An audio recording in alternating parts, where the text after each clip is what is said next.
Okay, so welcome to another vegan product review. This time we're gonna review TKC Crispy Aromatic Duck, which we got from an oriental food shop, and it wasn't that expensive. I think it was about £2 for the pack. And as you can see, the ingredients aren't that bad.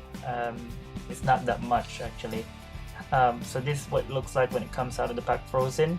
And what you do is you just bake it until it turns brown, and it's really yummy, soft but crispy. And I asked a meat eater what she thinks about it, and she said it tastes like the real thing, so it's really good.